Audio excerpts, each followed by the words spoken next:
Understand the avoidant mindset, first things first. Why did they pull away? Why did they go cold? It's not because they don't care. It's because they have learned, probably since childhood, that closeness equals danger. Deep down, they fear losing themselves in a relationship, so they create distance. Your job? Not to take it personally. The moment you personalize their behavior, you give away your power. Instead, learn their patterns so you can navigate them effectively. The power of no contact. Some of you might be thinking, but Tony, I already did no contact. What now? The truth is, no contact isn't just about giving them space. It's about giving yourself space to level up, to grow, to heal.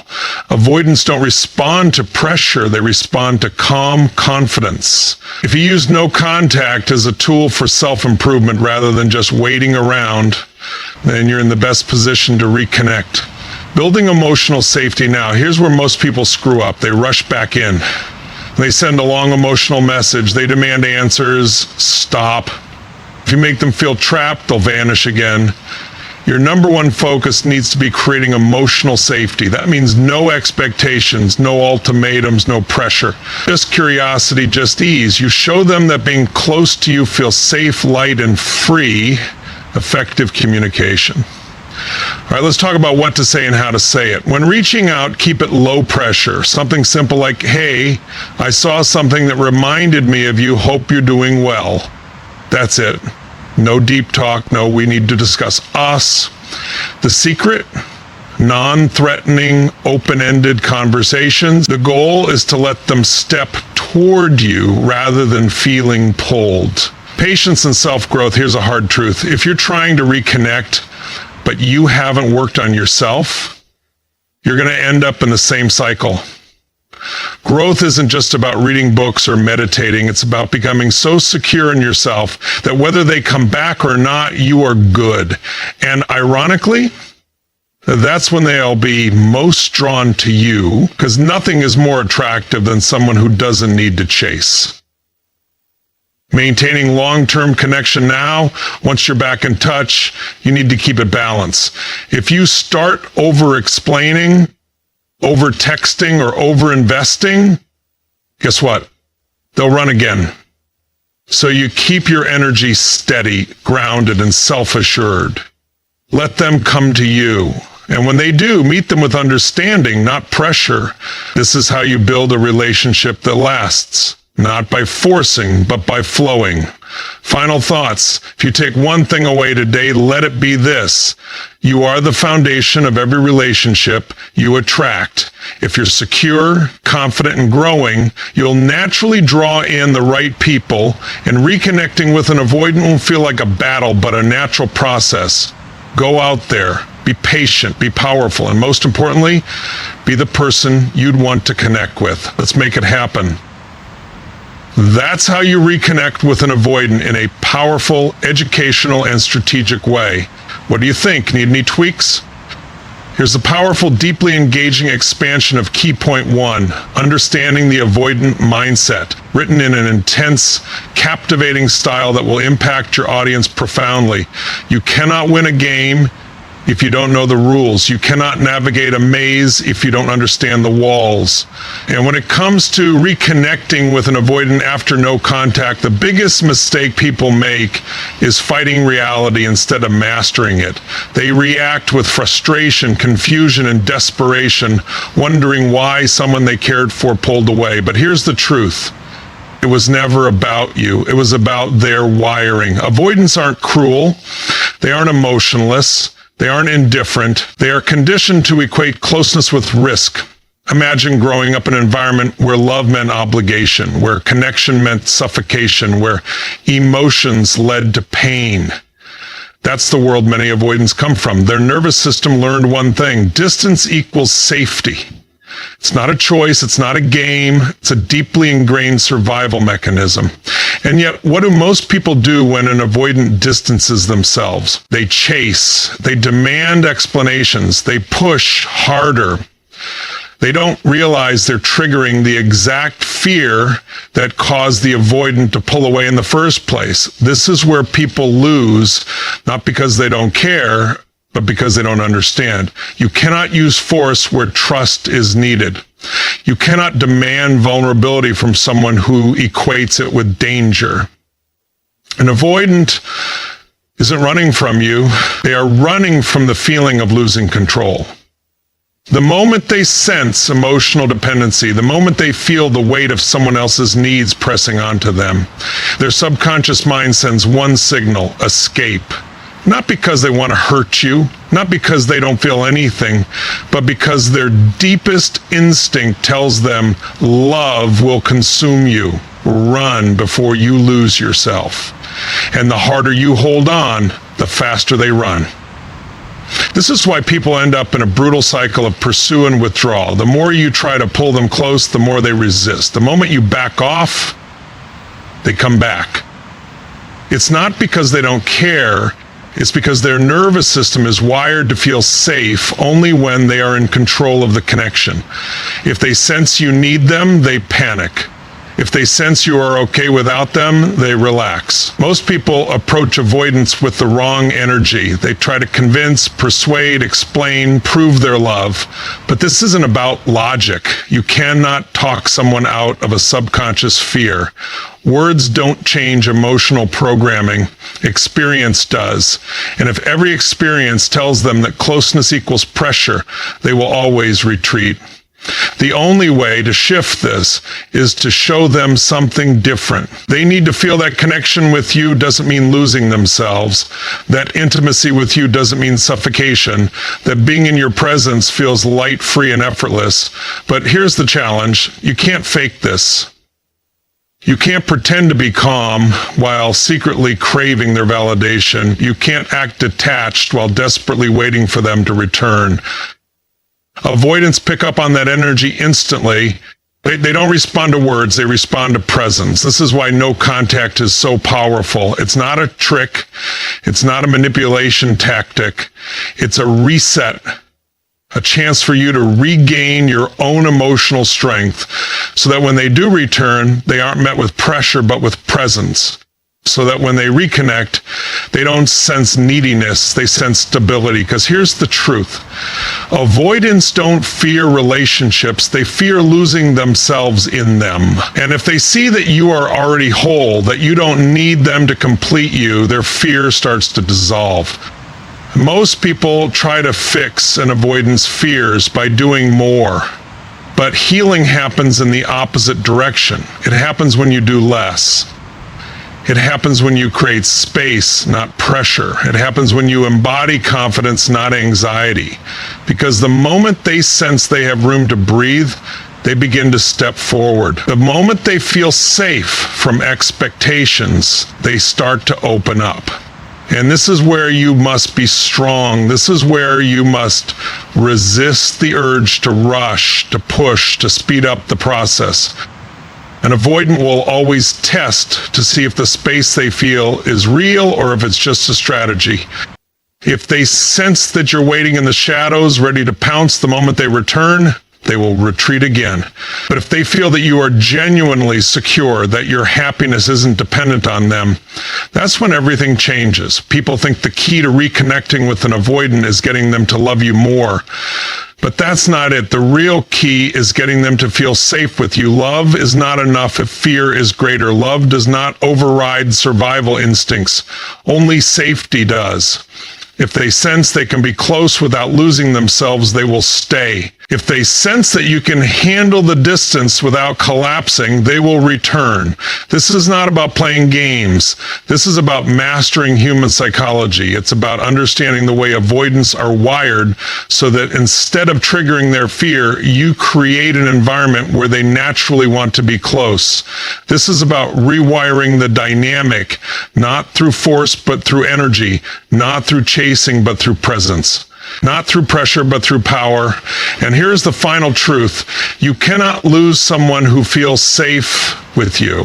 Safety creates connection. Safety creates trust. Safety creates longevity. The avoidant isn't looking for someone to force them into love. They are looking for someone who makes love feel like freedom, not a trap. If you can embody that, you won't need to chase. You won't need to convince. They will choose you willingly.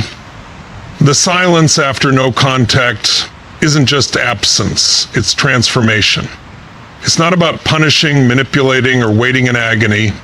It's about shifting the energy dynamic at its core. Most people treat no contact like a countdown, anxiously waiting for the moment they can reach out again.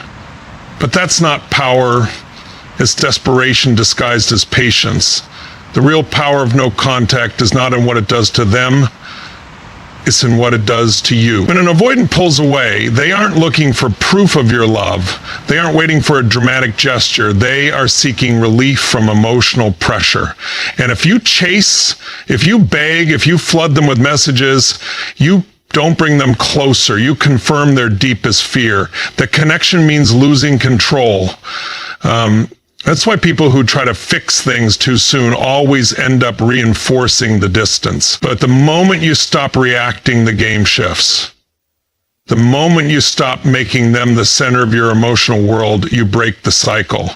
Because the truth is, avoidants don't just pull away from people, they pull away from energy that feels overwhelming. And the only way to reverse that is to remove your presence completely. No explanation, no warnings, just silence. No contact isn't just about absence. It's about recalibrate. It's about letting them feel the space they claimed they needed. It's about allowing their nervous system to settle so they can experience what life feels like without you in it. And that's where the magic happens, because an avoidant only realizes the value of a connection when the weight of it disappears. Only when the pressure is lifted can they separate the relationship from the fear. And here's where most people fail. They break no contact too soon. They panic when the avoidant doesn't immediately return. They start doubting. They convince themselves they need to check in or send a casual message just to keep the connection alive.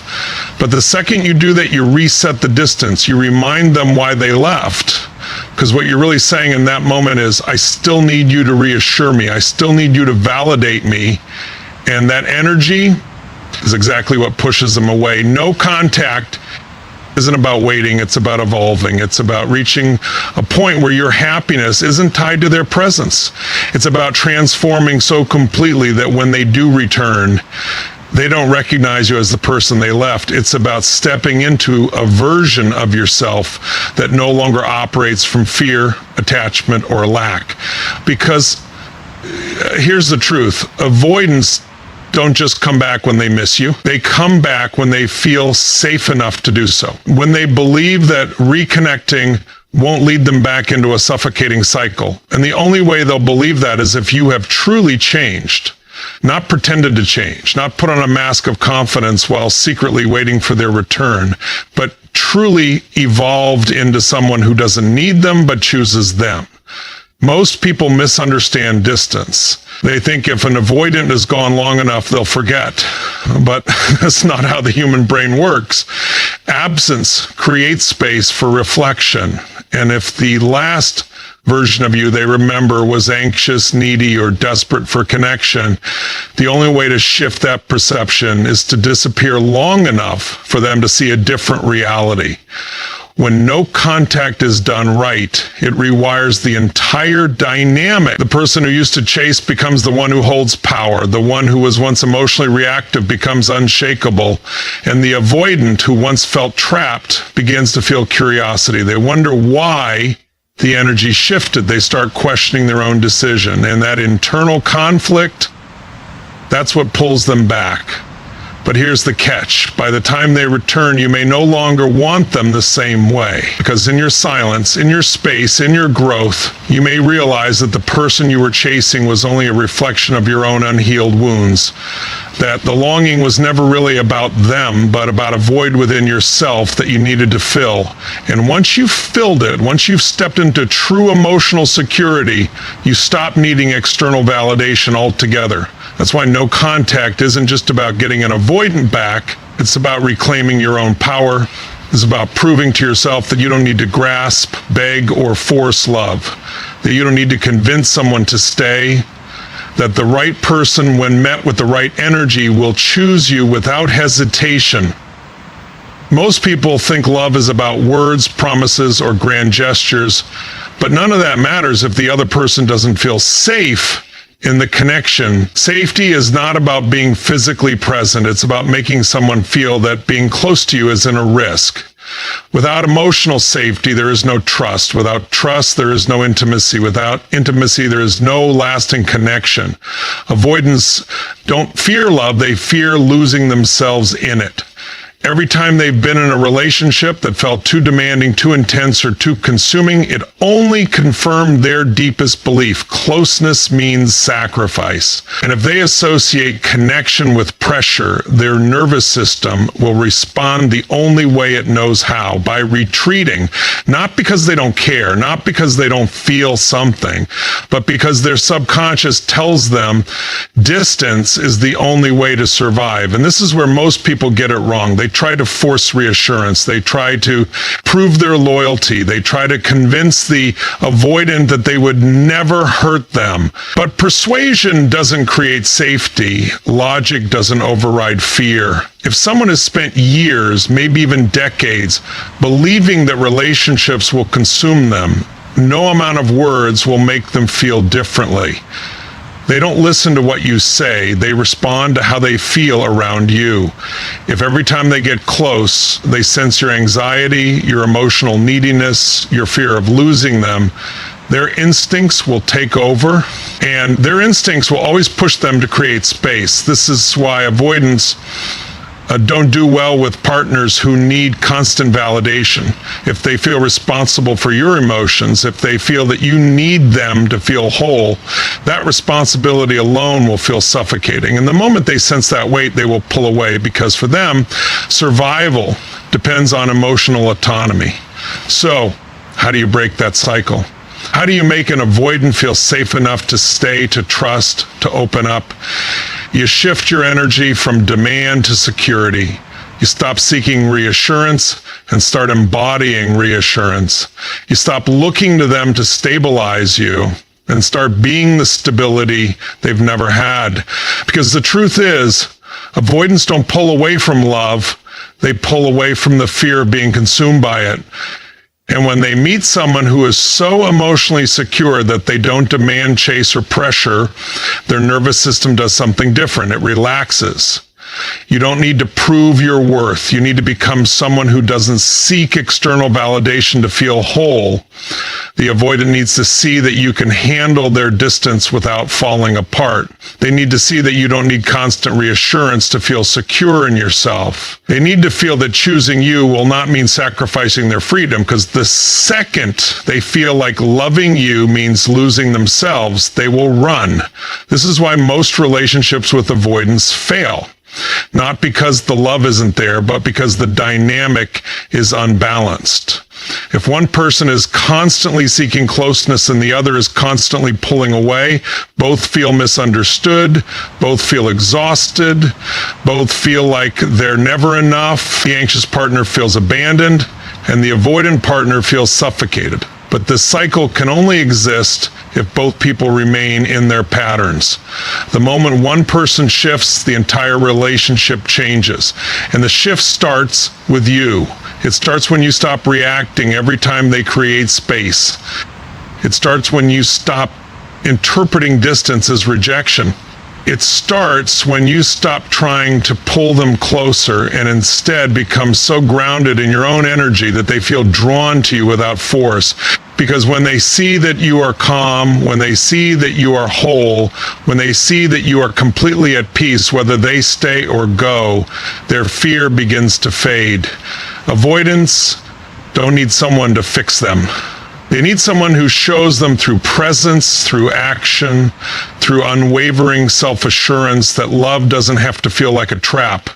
They need to experience a connection that isn't built on pressure, urgency, or expectation, but on something so rare, so foreign to them, that it disarms their defenses completely.